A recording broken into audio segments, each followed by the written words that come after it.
Assalamu alaikum dear students, welcome. In the previous lecture we discussed about the introduction of physics, and now we will discuss physics in our daily life. आज हम discuss करेंगे कि कैसे जो है ना हमारे डेली लाइफ में फ़िज़िक्स इन्वॉल्व है।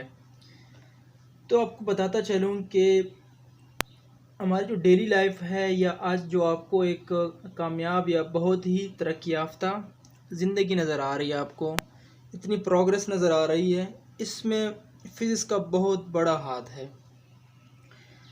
आपको जितनी भी आजकल ये जो तरक्की नज़र आ रही है, इतनी एडवांसमेंट नज़र आ रही है, ये क्यों है? ये फ़िज़िक्स की वजह से है। आपको तकरीबन ज़िंदगी के हर शोबे में फ़िज़िक्स कहीं ना कहीं नज़र आएगा।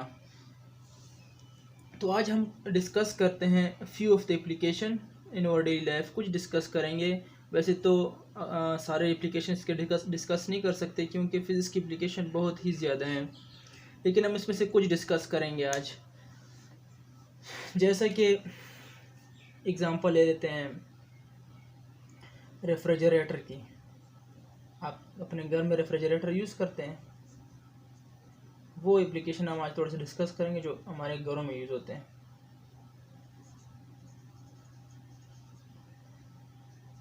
अब ये रेफ्रिजरेटर जो है हमारे घरों में यूज़ होता है, इसमें बेसिक प्रिंसिपल क्या यूज़ होता है? थर्मोडायनेमिक।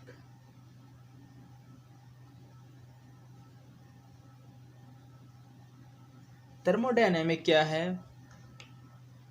ये भी एक फ़िज़िक्स की ब्रांच है जिसमें हम हीट के बारे में डिस्कस करते हैं। जो थर्मो है हमारे पास, थर्मो का मतलब होता है हीट। हीट के बारे में इस ब्रांच में हम स्टडी करते हैं।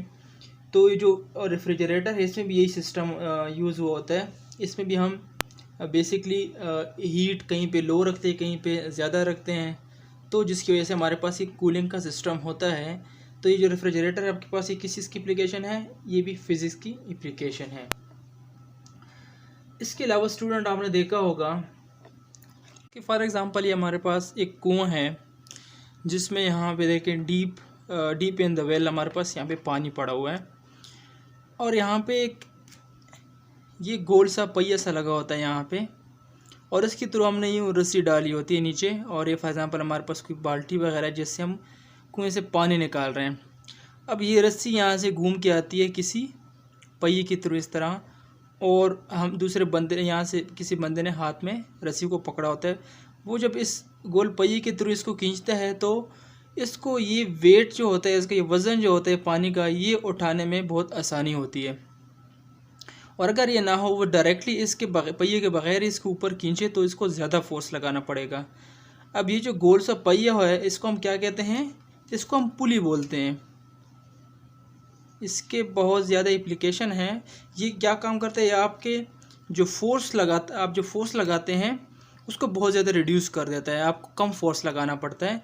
इसको हम पुली कहते हैं, और ये भी क्या है? फिज़िक्स की एप्लीकेशन है। अब इसके अलावा बात करते हैं बिजली की। किसकी? इलेक्ट्रिसिटी।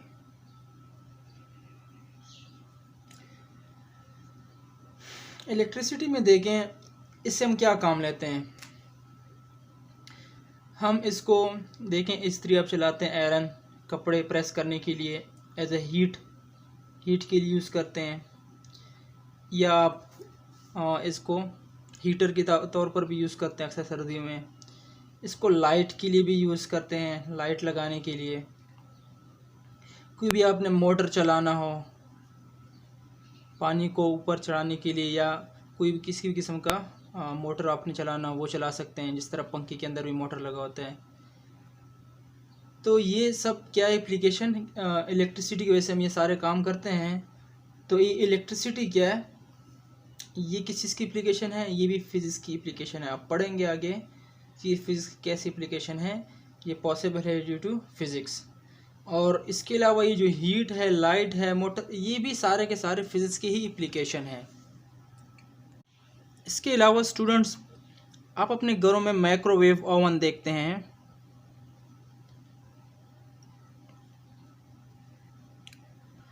अब ये किस चीज़ की एप्लीकेशन है, ये भी फिज़िक्स की एप्लीकेशन है। इसके अंदर एक ख़ास किस्म की फ्रिक्वेंसी यूज़ की जाती है जो कि हीट प्रोड्यूस करती है, जो कि हमारे ऑब्जेक्ट को, जो हम इसके अंदर खाना वगैरह रख देते हैं, वो हीट कर देता है। तो ये भी आप आगे पढ़ेंगे, ये भी फिज़िक्स की एप्लीकेशन है। या आप इसके अलावा वैक्यूम क्लीनर देख लें।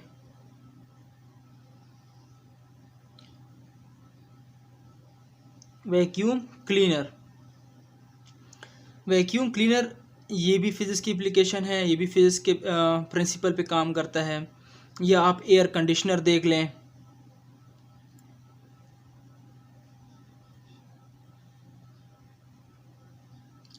अब एयर कंडीशनर क्या काम करता है, आपको हवा ठंडी करके दे देता है, गर्म हवा को बाहर पुश कर देता है और ठंडी हवा को अंदर आपके कमरे का टेम्परेचर लो कर देता है।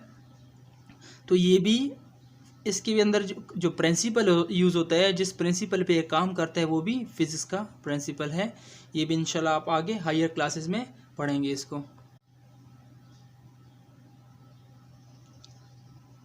इसके अलावा स्टूडेंट्स हम देखते हैं टीवी, जो हम डेली लाइफ में यूज़ करते हैं अपने घरों में, टीवी टेलीविज़न, ये भी फिज़िक्स के प्रिंसिपल पे काम करता है। और अगर हम ट्रांसपोर्टेशन को देख लें, ट्रांसपोर्टेशन क्या है, जो गाड़ियाँ चलती हैं, ये भी फिज़िक्स की एप्लीकेशन है कि ये भी फिज़िक्स के उसूलों पे काम करता है।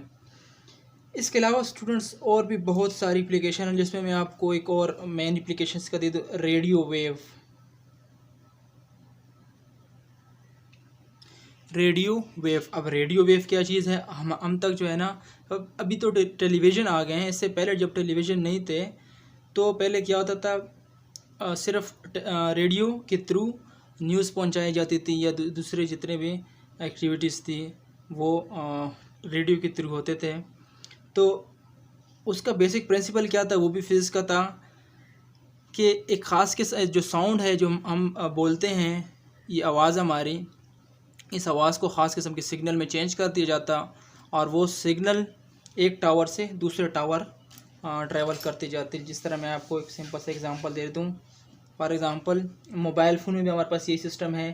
फॉर एग्ज़ाम्पल मेरे पास ये साउंड है, साउंड को यहाँ पे एक डिवाइस होता है, वो डिवाइस सिग्नल में कन्वर्ट कर देता है। अब ये सिग्नल जाता है एक टावर पे, ठीक है, एक टावर से दूसरे टावर। अब जब ये उस टावर पे हमारा जो सिग्नल है पहुंच जाता है, जहाँ पे दूसरा बंदा जो है ना, जिस तक हमने अपनी आवाज़ पहुंचानी होती है, वो वहाँ पे मौजूद हो, तो उस टावर से फिर वो साउंड उस बंदे की तरफ, रिसीवर की तरफ चली जाती है, रिसीवर की तरफ पहुंच जाती है। वो रिसीवर के पास जो डिवाइस होता है, जो मोबाइल होता है, वहाँ पे फिर दोबारा एक दूसरा डिवाइस लगा होता है, जो कि इस सिग्नल को दोबारा साउंड में कन्वर्ट कर देता है। तो वो दोबारा आवाज़ दूसरे बंदे के कान में सुनाई देती है। तो ये सारा का सारा जो हमने डिस्कस किया, ये सारे के सारे क्या हैं, एप्लीकेशन हैं फिज़िक्स के। इवन यहाँ तक कि जो डेली लाइफ में आप सुई इस्तेमाल करते हैं सिलाई के लिए, सुई की बात कर रहा हूँ, वो भी फिज़िक्स की ही एप्लीकेशन है कि वो उसका साइज़ बहुत पतला होता है, बहुत कम होता है। तो उसकी वजह से वो किसी भी कपड़े के आर पार हो जाता है। ये भी फिज़िक्स की एप्लीकेशन में आता है। अब फिज़िक्स की एप्लीकेशन तो हमने काफ़ी सारे डिस्कस कर दी, और भी बेतहाशा एप्लीकेशन है फिज़िक्स के, लेकिन अब हम थोड़े से डिस्कस करते हैं इसके साइड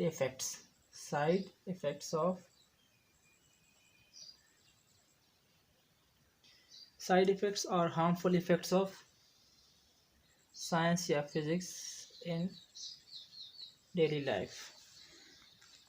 जब सबसे जो मैं इसका साइड इफ़ेक्ट है वो आप देखते हैं, इस तरह हमारे पास रेफ्रिजरेटर हो गए, जो गाड़ियाँ हो गई ये, और इसके अलावा जो फैक्ट्रीज़ हैं जिसमें डिफरेंट हम डिवाइसेस बनाते होते हैं, इनसे काफ़ी सारे पोल्यूटेड मादा निकलता है, जो कि हमारे इन्वायरमेंट को बहुत बुरी तरह मुतासर कर रहा है। इन्वायरमेंट को क्या कर रहा है? पोल्यूशन का काज बन रहा है। और इन्वायरमेंट पोल्यूशन से क्या बन रहा है? इसके पोल्यूट होने से क्या हमारे पास साइड इफ़ेक्ट्स क्या हैं कि हमारे डेली लाइफ बहुत ज़्यादा इससे मुतासर हो रहे हैं। तरह तरह की बीमारियां फैलती जा रही हैं, जो कि आज से कई साल पहले बिल्कुल इसका नामो निशान नहीं था, और आज वो बीमारियां हमारी लाइफ में आ गई हैं। इसके अलावा इस जो मेंस का साइड इफ़ेक्ट है वो है deadly weapons. Deadly weapons mean जो हथियार, जंगी हथियार बनाए गए हैं, ये भी फिज़िक्स की वजह से पॉसिबल हुआ है। अब इसको जंगी तौर पर भी यूज़ करते हैं, लेकिन इससे क्या बहुत ज़्यादा जानें भी ज़ाया होती हैं, जिसमें से एक मेन हमारे पास न्यूक्लियर बॉम्ब्स होते हैं। अब ये न्यूक्लियर बॉम्ब्स बहुत ज़्यादा ख़तरनाक होते हैं। इसकी वजह से बहुत ज़्यादा लोगों की जानें चली जाती हैं और बहुत ज़्यादा लोग माज़ूर होते हैं, और जो आने वाली नस्लें होती हैं वो भी तबाह हो जाती हैं। उनमें भी इसके इफ़ेक्ट्स पाए जाते हैं। जिस तरह के जापान के जो 2 शहर है हिरोशिमा और नागासाकी के ऊपर बॉम्ब गिराया गया है, एटॉमिक बॉम्ब, उसके इफ़ेक्ट्स बहुत ज़्यादा अरसे तक रहे। उस वक्त भी जो है ना लाखों लोग मरे जब बम गिराए गए, लेकिन उसके बाद जो बच्चे पैदा होते रहे या उसके बाद जो नस्लें आईं, उनके अंदर भी वो इफ़ेक्ट्स पाए गए।